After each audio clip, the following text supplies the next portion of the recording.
Guess you wonder where I've been. Hi, everybody. Welcome back to another episode of The Archivists. I'm Rage, as you know, and we have Saint.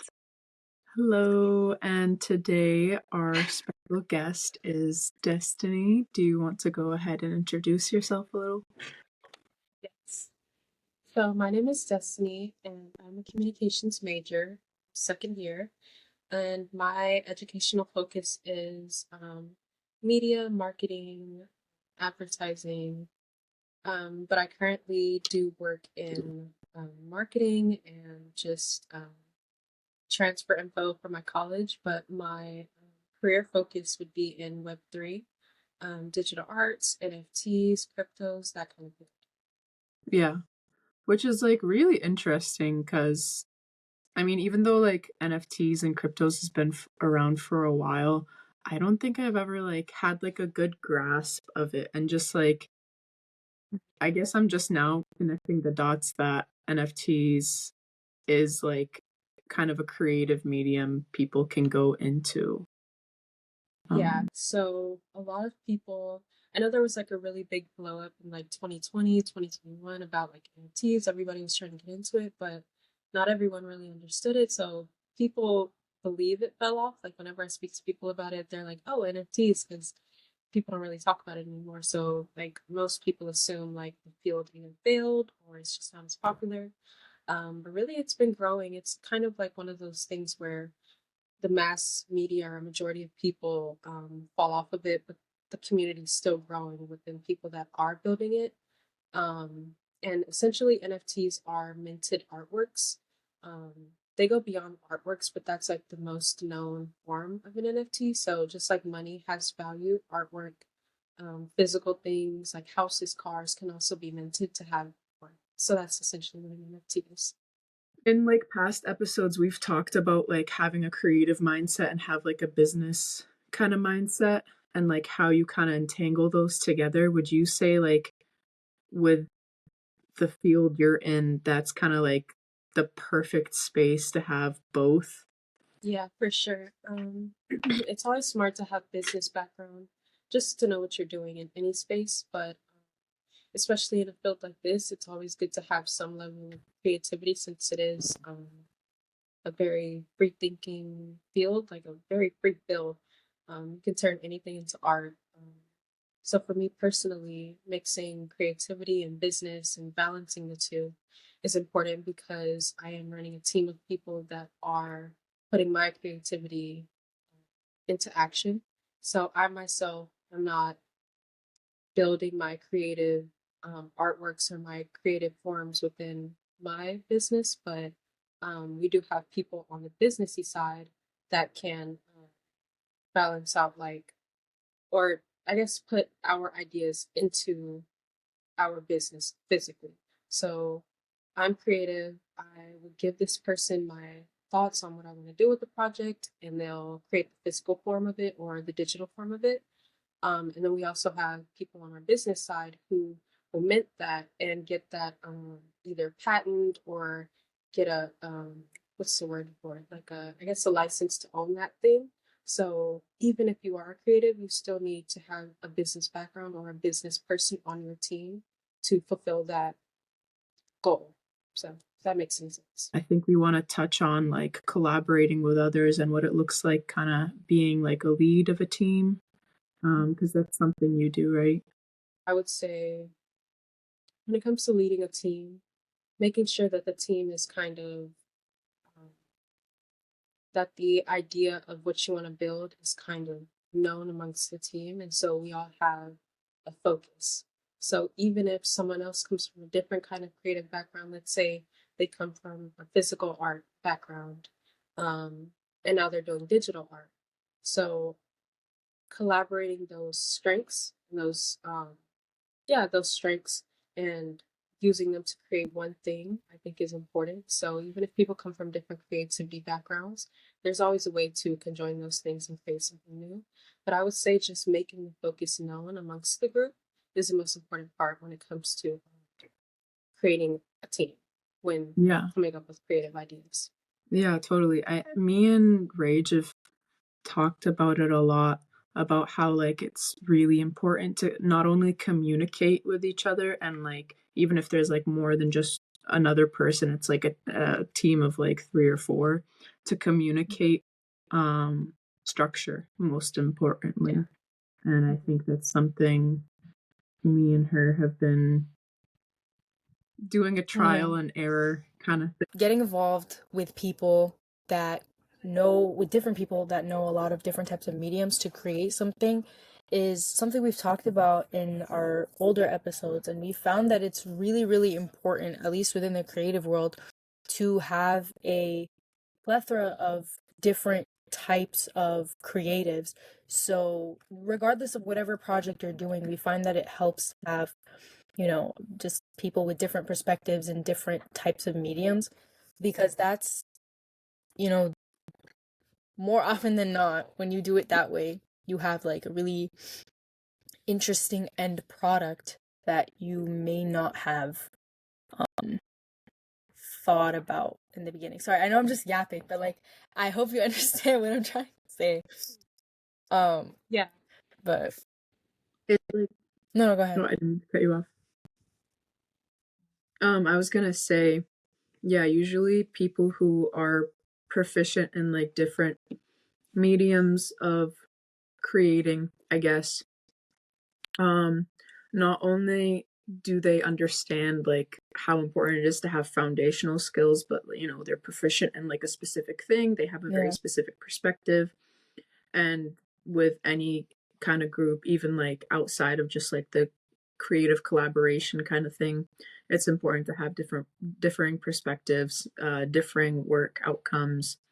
And it really just starts a conversation of like, how do you work with people who are different than you? And I think that's become like a really big conversation in today's generation. I was just gonna say, like, overall in the past, like, it's also been like super important, but I feel like it's only been important for people who had the resources. But now, because a lot of things have moved to like online, and you can start collaborating and networking with people just through like your phone or your computer or whatever, although you might not have the same resources as people who are able to afford those, you're still able to kind of apply the same rules with that, if that makes any sense. Yeah, I would definitely say that the use of not even just social media, but just digital platforms really can bring people from opposite opportunities together. So, for example, when we first started out with our Web3 business, we have characters in our business. But since I don't have like a digital art, or I didn't have a digital art background, and neither did my business partners, we turned to platforms such as Fiverr. And they have a range of like prices that you can pay for their services for. And even if you don't have a digital background, you can still create a digital art. And you can still create a digital business such as NFTs or crypto and things like that without actually having to have that skill set. So just having those connections or knowing those things, you really don't have to put a price on it, because you could find someone who can create these characters from as little as $20 up to $800. So I think we've definitely come a long way with collaborating with different kinds of people, just people from totally different backgrounds than yourself. It's really amazing how accessible these things are now, rather than what they would have been a few years ago, decade ago. And we talk about that also a lot. We find a lot of these topics just keep reappearing in our conversations, and it's interesting to hear about it from different perspectives still. And I wanted to ask you, what are your like experiences with like networking, business wise, or in any way really? Like, what are your maybe like what you've learned through networking, and things that we should know from your perspective as somebody involved in business? And feel free to like go off on a tangent, like we or just wanted to start from there. Mm-hmm. So I would say my experiences with networking have been interesting. So I would say the very first person that I'd ever networked with was my uncle, like Yeah. at the age of 12. So he's always been into business. He's always tried out different fields. He's now really focused in on crypto and like Web3, AI, things like that. So he was the very first person and really the person I go to for networking connections. But for example, last month he invited me to this private Zoom meeting where this foundation, this really popular foundation of crypto philanthropists, gathered, and they had a what is it called? A presentation, like a panel, where different people in tech, CEOs, presidents, founders of different tech companies all got a chance to speak about the field, a chance to speak about what they were doing, where the field is Yeah. headed in general. And what I really liked about this meeting is that before everything started, people put in their emails, their personal cells, um, the businesses that they own, the fields that they're in, and everybody just swapped information. And throughout, as people joined and left, you get to meet different CEOs. They put down their email. I mean, and these are like personal cells, personal emails. So it's not like business ones where you have to wait a few days for a response. So I thought it was really interesting how through him, I'm able to access these people through a private Zoom call. So, and through knowing these people, even if you aren't in the same field as them, like I said, you can always find a way to kind of connect your creativity or what you're doing with your creativity to someone else's or to someone else's business or thing that they're doing. So, for example, ours is a nonprofit NFT Web3 kind of business. And so we tied that with this guy who was giving out. He was funding different people's projects, but his main focus was crypto. Now, for us, our payment system is through crypto, but we found a way to kind of twist what we were already doing to fit what he was willing to give. So he was willing to sponsor us 100,000 for our business, and he said, like after it launches, I'll take a look at it and I'll see what we can do. But the way that we twisted it was that per every per every few units that we sell, a percentage of that will go towards his cause. And so he's kind of getting a share of our business through funding us. So it was kind of like a win-win situation for the both of us, like an investment of sorts. But it was just interesting how you can just take tiny bits of what you're doing or something in whole. If someone likes your idea in general, you can take that thing and kind of make it fit into any situation. So I think that's what I love about networking, because especially in a field where everyone's doing something similar, you can always find a way to make those puzzle pieces match. But yeah, I would say with networking, it's infinite, really, just because of that. You can always make something work. Just sorry, that's what I would say. There's this TED Talk I was looking into when I was talking about like coffee dots, and basically I can't explain it as well as he did, but every time you meet someone, like you try to make that like a business connection or like a network connection, and not necessarily just for yourself. It could be for like anyone else you know. So for instance, if I ran into someone who is, you know, well known for sponsoring like small businesses or whatever, I could go to my friend who has a small business and be like, hey, the other businesses that he's sponsoring are similar to yours, and like connect them together. And it's just like connecting the dots over like a cup of coffee. That's why it's called coffee dots.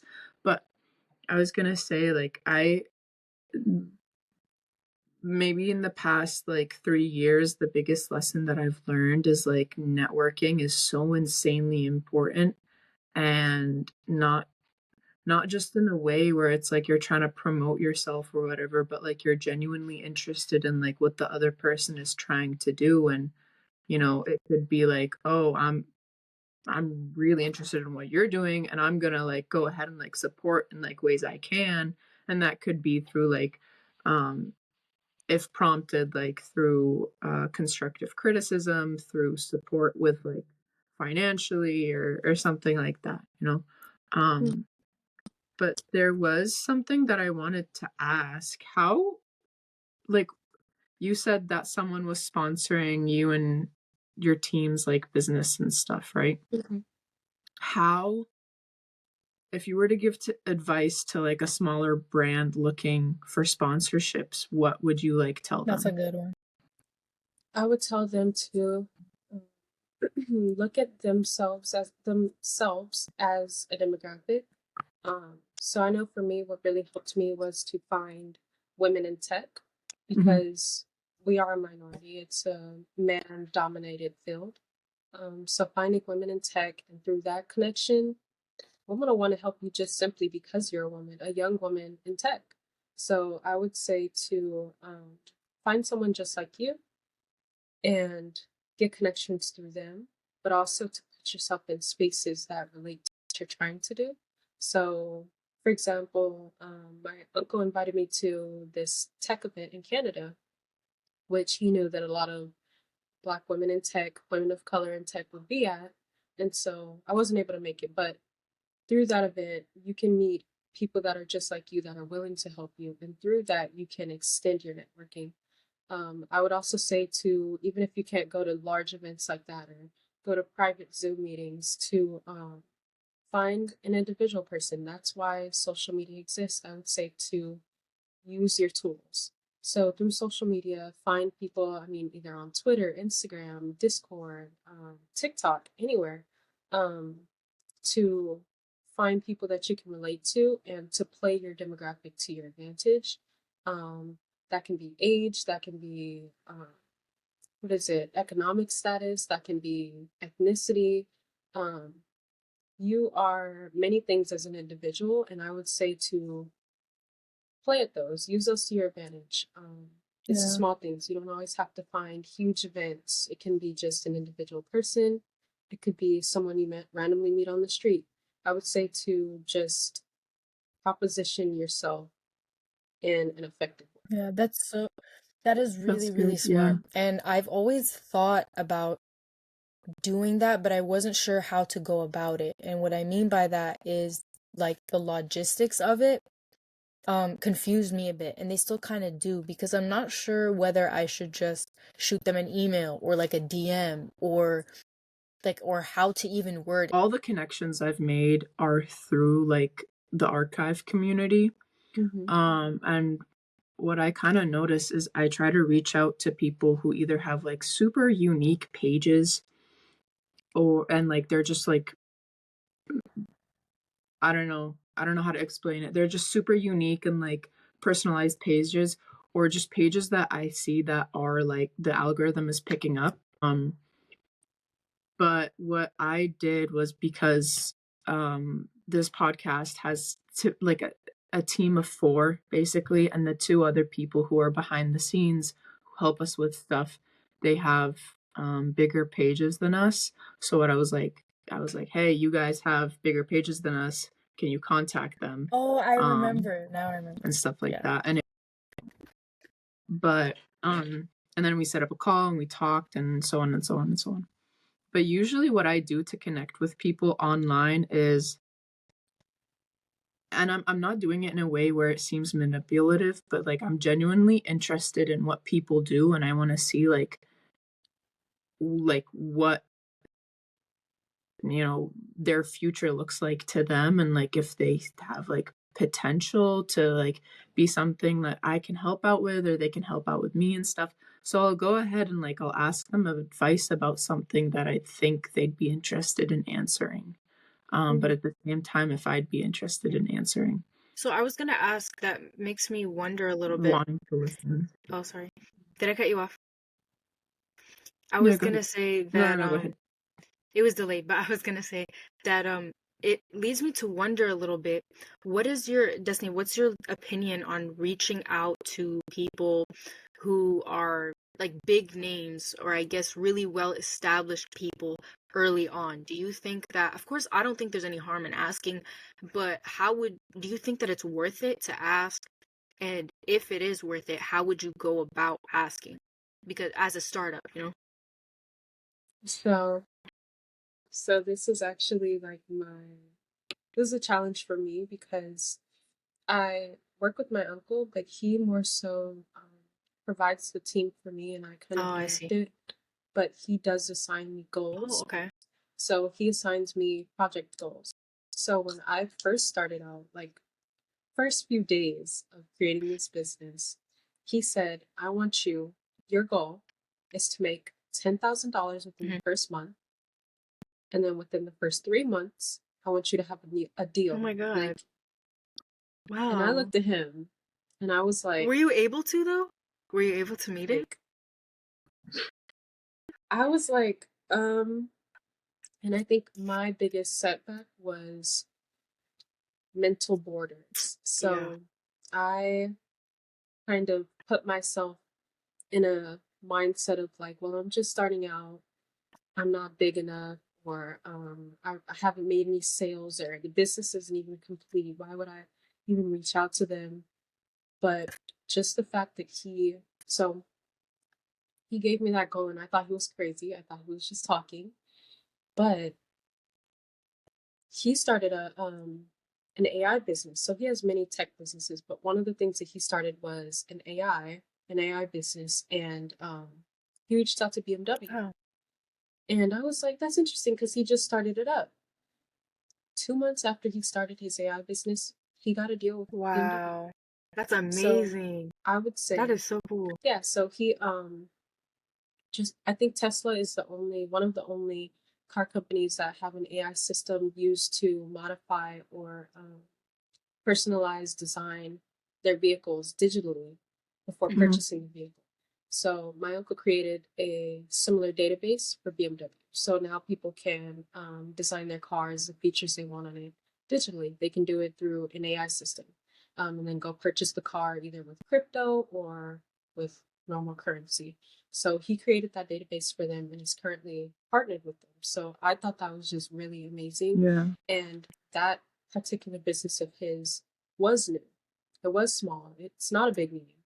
So that really inspired me to, even as a small startup, shoot for the stars. Like, as long as you have a solid foundation, and even Just if you don't try. Yeah. fake it till you make it, get there.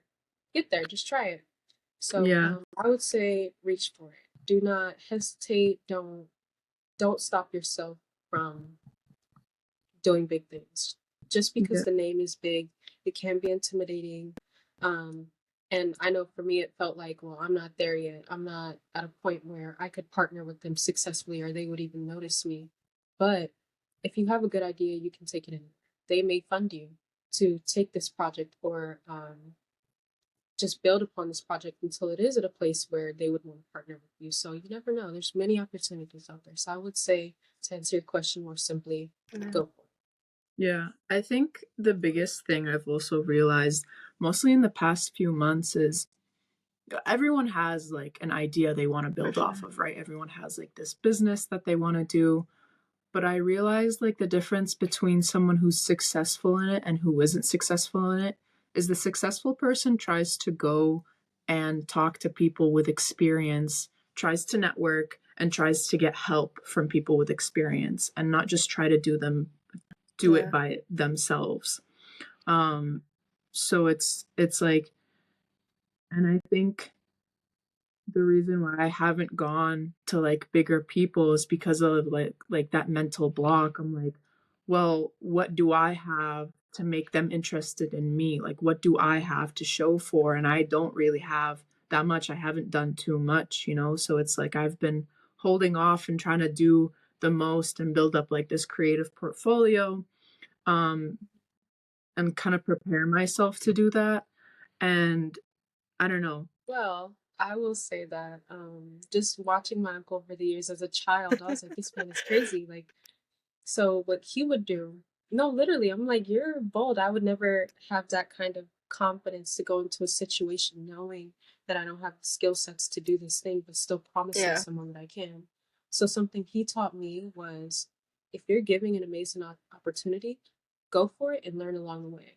Tell them I can do this That's what thing I'm saying. successfully. That's what I'm trying to.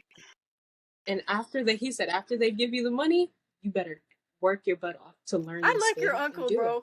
I So I like would say, even if you Bro, You would love him. I need to get him on one of bro, these. You guys would love him. I'm gonna try to get him on one of these. Can I just say something?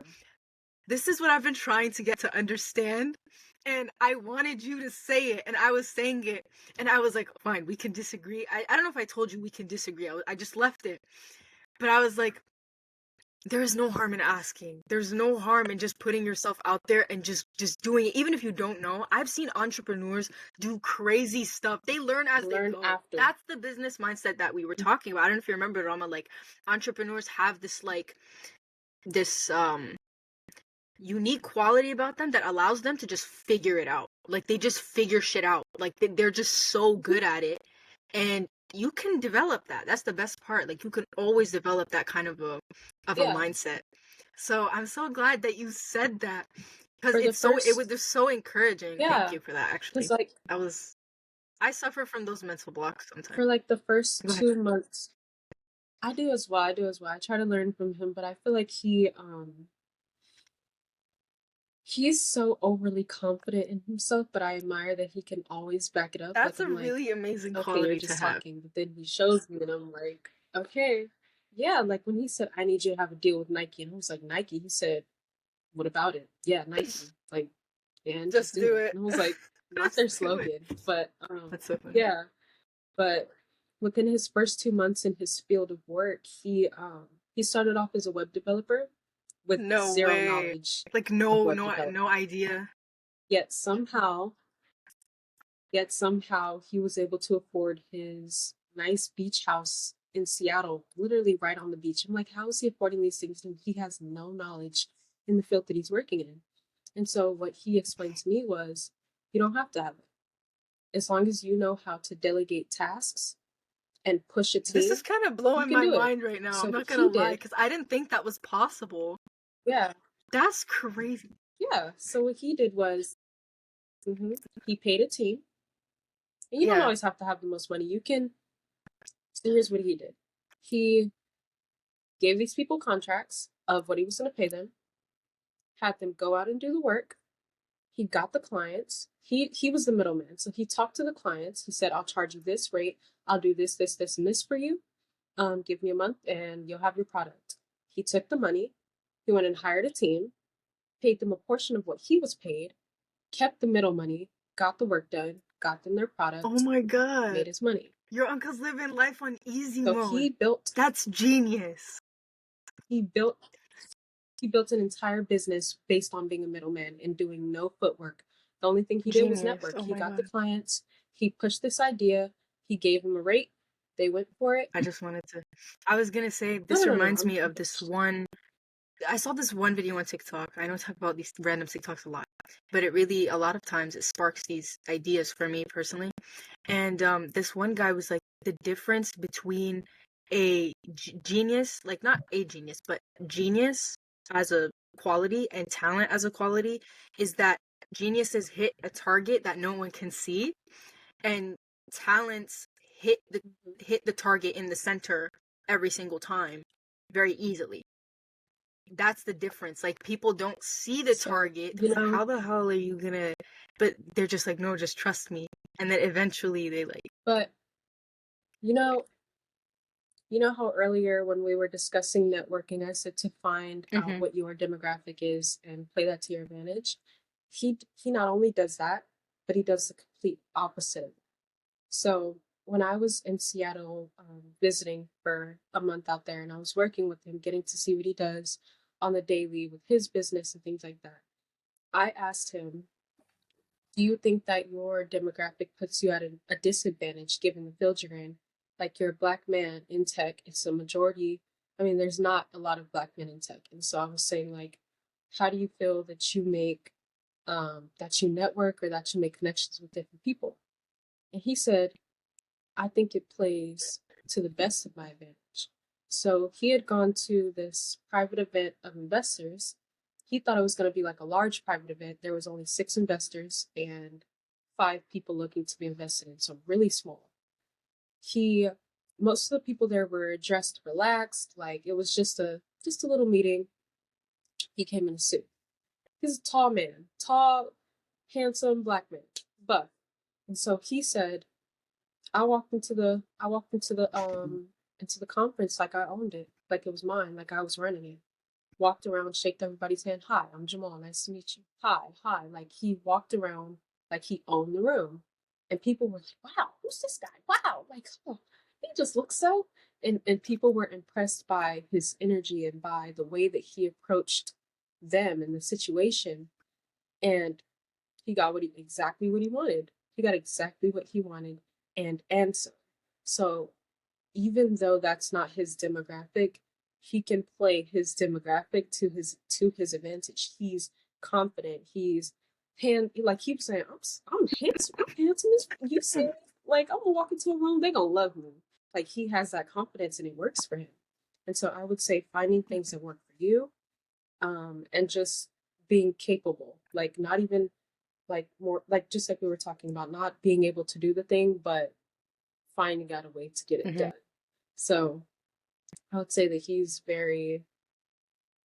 just thinks beyond the situation and finds ways to get what he wants without actually having to do the groundwork, I guess. That's really super inspiring, interesting. actually.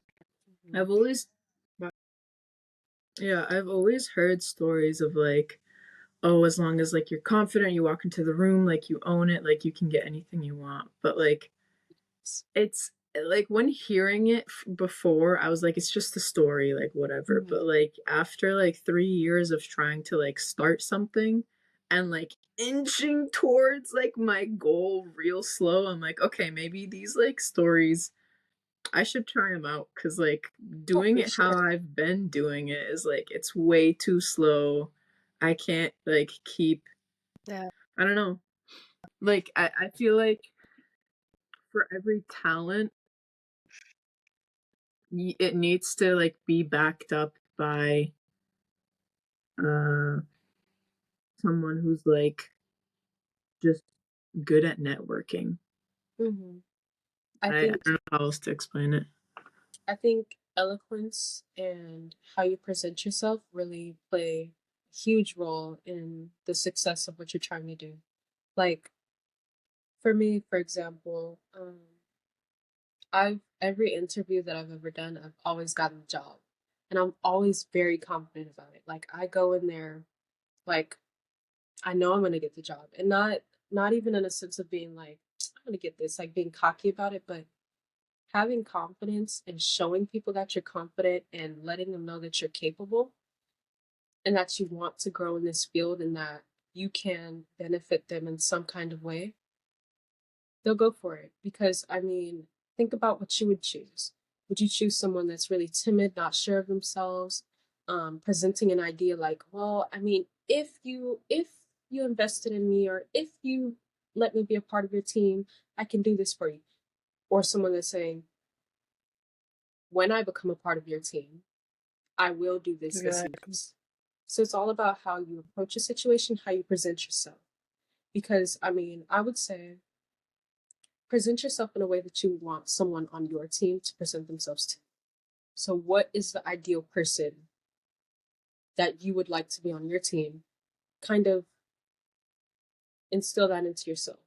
Kind of become that person in any situation. So know what situation you're going into, but also, even if it's just a persona or a facade, it'll work. It'll work. Like when they say confidence is key, you really have to like put that into action to really see how much it works. I feel like a lot of it has to do I feel like a lot of it has to do with how much you trust yourself. And I noticed, at least for me personally, I have to build that trust with myself. And I'm not gonna lie, I don't trust myself that much, you know? And you can't have confidence without building trust for yourself. And I feel that that's where the confidence, and that's how you'll be, that's where the confidence comes from, and that's how you'll be able to apply it in these types of situations. So I know I'm not the best at it, but I always encourage other people to build kind of like you were saying, a portfolio, but not just a creative portfolio, just a general portfolio of experience and learned soft and hard skills, so that you trust yourself. You're like, no, I know I'll be able to like make it through this no matter what it is. Like I will figure out a way to execute my idea because look at all the stuff I've done. Like you have proof for yourself basically, which I think is really, really important. It's important to have that trust and confidence in yourself, but you gotta do the work as well. It I think how your uncle goes about it, where he's kind of like presented with an opportunity, does everything he can to secure that opportunity, and then does the work, is super smart. Um, But it's but also not the most stable for people who don't have the best trust Exactly. within themselves.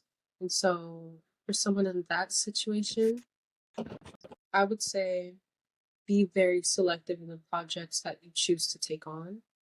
I would say not to put yourself in too deep of a situation where you are expected to do this thing and you really don't trust yourself to do it and you know you're not going to get it done. That would be like irresponsible.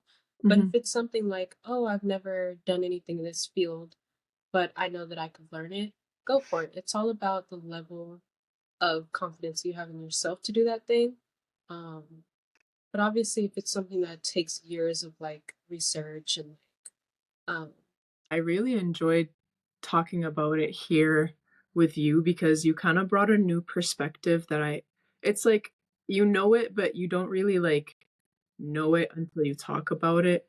Networking and then bringing it a step further into like, okay, I'm presented with an opportunity now what? And like how to kind of go about that and present yourself in that way. Um, I don't know. I'm still stuck on when your uncle said, "Okay, you're gonna get a deal with Nike," and it's like, is it like what?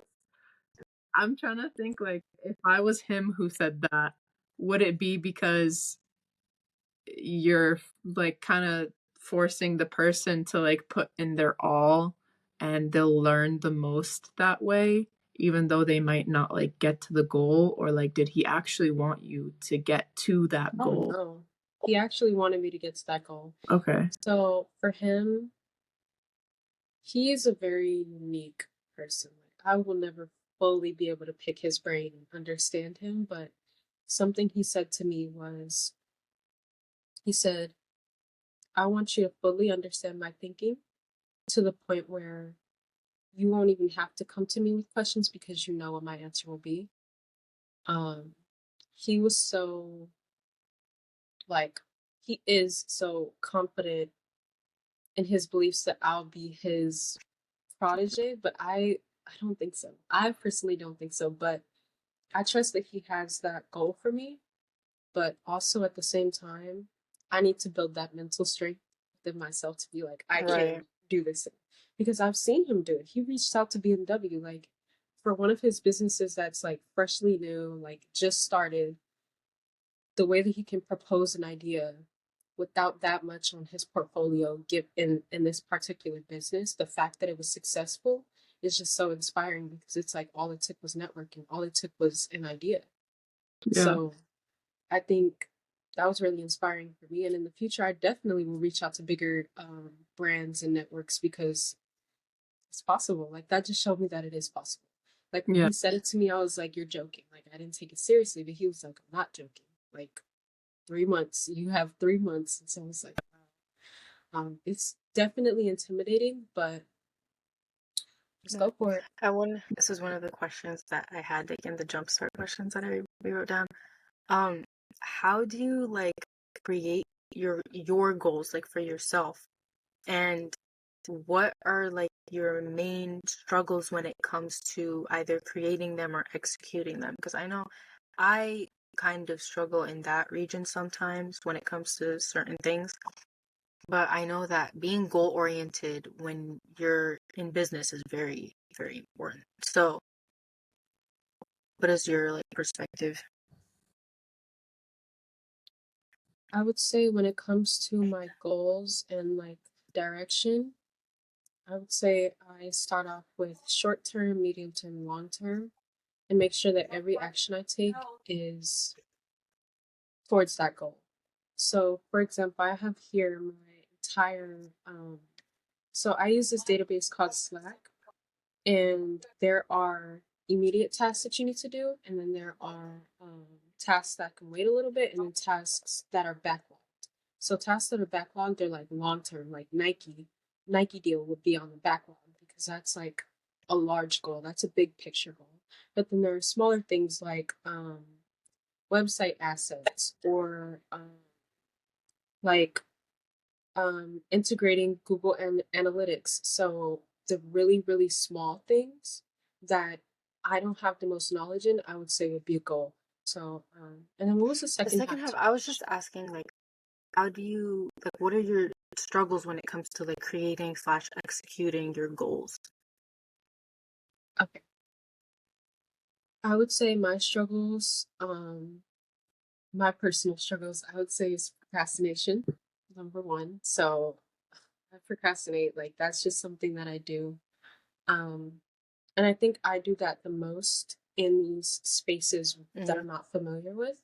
So, for example, I'm in charge of finalizing a pricing chart for our NFTs and what we want our rates to be per NFT, and like different memberships and things like that. And just because that's not something I'm familiar with, like I don't know how much a spaceship NFT should go for versus a gold space, like a bronze versus gold. Like I don't know what the balance there should be, or like figuring out, or like, so I also am in charge of, so those kind of things are intimidating for me.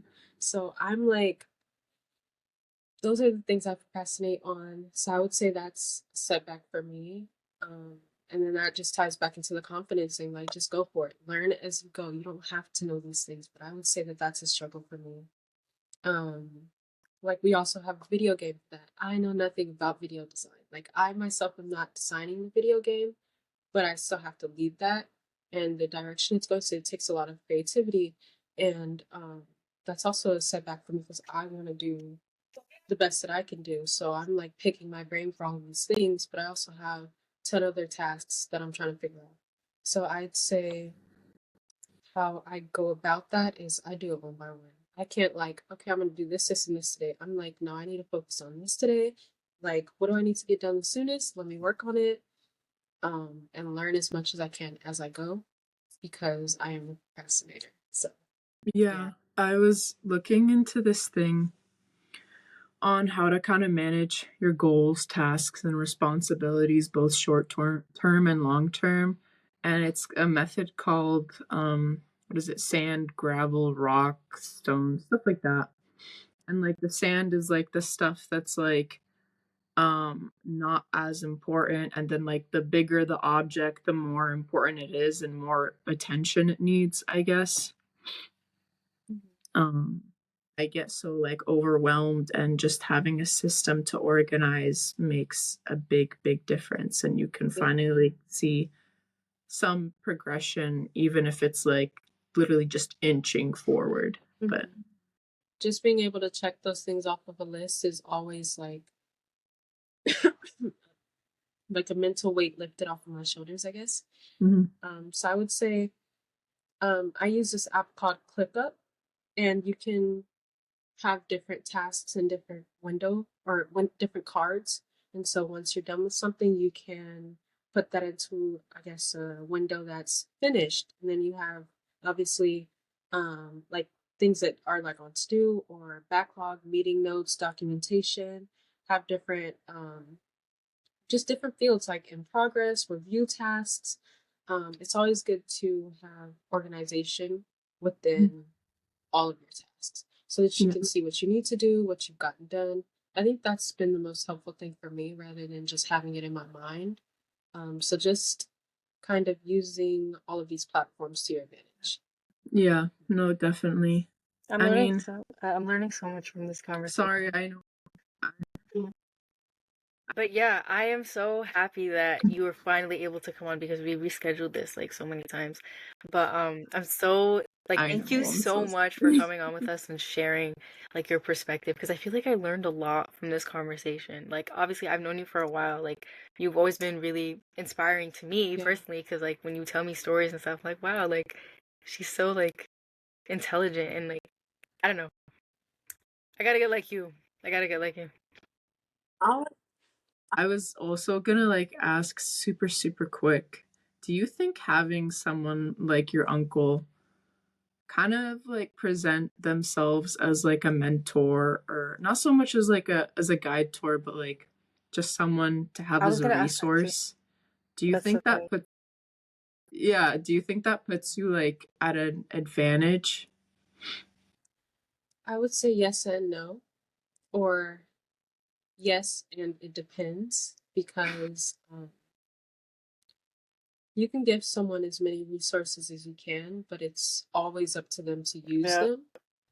And so I would say that you can get resources and networks and contacts anywhere. Like, it doesn't matter where you are. Social media is the number one platform for networking. And so I would say everyone has the same equal amount of opportunity to network, but also, for example, he could give me someone's contact that could immediately put me in a better position within my business or fund me this amount that I need. But it's up to me to propose Exactly. my ideas and present myself a certain way. Because, I mean, he can always give me their contact, but it's all about what I choose to do with it. And so I would say, like, for example, he's left me the task of networking to different people that could help our business, and I've done that successfully on my own. All he did was say, go out and find some people, network, and try to get them to come. And I've done that. But he's also given me people's emails or invited me to these Zooms and network events and things like that. So I would say yes, and it depends. Because, like I said, you can always give somebody something, but it just depends on what they do with it. So, yeah. That's That's a true. really nice thing to like That's a good answer. sum up. Pretty much, you gotta take the opportunity that you're given and make it your own. That's the way I see it. I was gonna say thank you so much for Yes. coming on and taking some time, even after all the rescheduling Oh my God, and yeah. the canceling, and I'm really sorry about that. No, um you're good. I really enjoyed this conversation, and like I know Ray just said herself she's learned a lot and it was very inspiring. It's given me some like things to think about, especially like the trying to reach out to people and kind of presenting myself and putting myself and my idea in a place where that network that I do create, they could end up helping me. So hopefully, Yep.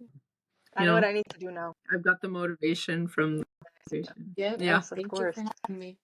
All right. Well, thank you guys for listening to this week's episode. We hope you all enjoyed, and big thank you to Destiny for coming on. Make sure to follow me and Saint socials, rage.central, st.central. And with that, I'll see you guys next time, or we'll see you guys next time. I guess you wonder where I've been. I searched to find the love within.